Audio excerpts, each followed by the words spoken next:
नड्डाजी साहेब, हमारा CR पाटिल साहेब, हमारा CM साहेब, शंकरभाई साहेब અને અલ્પેશભાઈ સાહેબ અને વા વિધાનસભાના તમામ મંડળના તમામ હોદ્દેદારોનો, પ્રજાજનોનો, 18 આલમનો અને તમામે તમામ જે લોકો બહારથી અમારા પરિવાર ભારતીય જનતા પાર્ટીના પરિવારના લોકો જે આશીર્વાદ આપવા આવ્યા હતા એમનો તમામનો હું દિલથી આભાર માનું છું। 7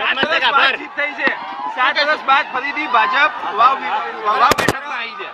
આ 18 આલમે જે આશીર્વાદ આપ્યા છે અને 18 આલમનો હું આભાર ખૂબ ખૂબ માનું છું।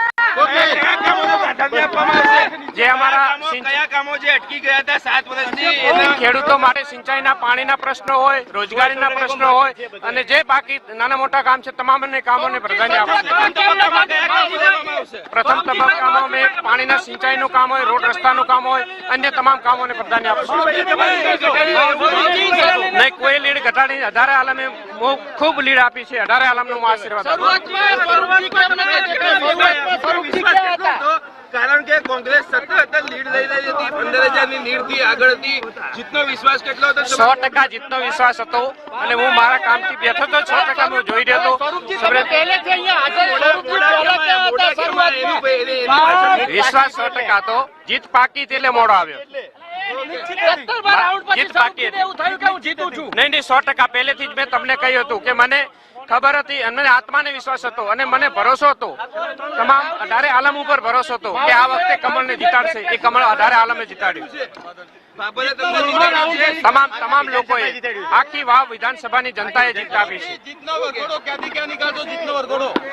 હવે અમારા પાલનપુરથી અમારા કમલમ ખાતેથી કાર્યાલય ખાતેથી નીકળશું અને ગેડા હનુમાન, ધીમા, ધણીધર, રોણશીલા અને ભાભર અને ત્યાંથી ગમડું અને અમારા પાર્ટીના જે આગેવાનો નક્કી કરશે ત્યાંથી અમે વરઘોડો કાઢશું। ભારત માતા કી જય, જય શ્રી રામ।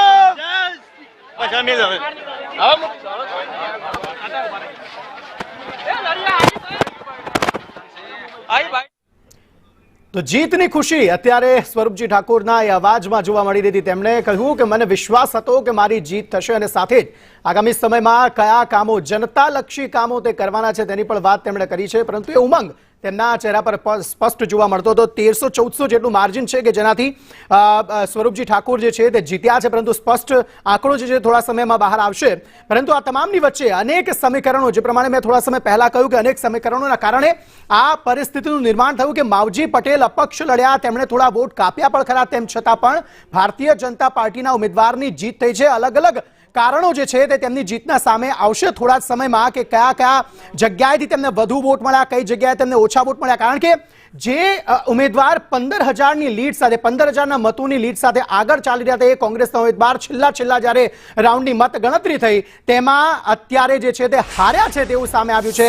અને સ્વરૂપજી ઠાકોર, વાવમાં કમળ એ રીતે ખીલ્યું છે કે સ્વરૂપજી ઠાકોર જીતી ગયા છે અને તમામ કાર્યકરોમાં અત્યારે ઉત્સાહનો માહોલ, ઉમંગનો માહોલ જોવા મળી રહ્યો છે। અને હવે કમલમ ખાતે પર થોડા સમયમાં એ સેલિબ્રેશનના દ્રશ્યો જોવા મળે તો પણ નવાઈ નહીં, કારણ કે આ બેઠક કોંગ્રેસની બેઠક હતી। 7 વર્ષથી કોંગ્રેસનું શાસન હતું અને ત્યાંથી આંચકીને ભારતીય જનતા પાર્ટી આ બેઠક જીતી લીધી છે અને એટલા માટે જ વધુ ઉત્સાહનો માહોલ જે છે તે જોવા મળવાનો છે। અને કમલમમાં બીજી તરફ મહારાષ્ટ્ર મળ્યું છે તો મહારાષ્ટ્રને લઈને પણ ઉજવણીનો માહોલ કમલમમાં જોવા મળે તો પણ નવાઈ નહીં।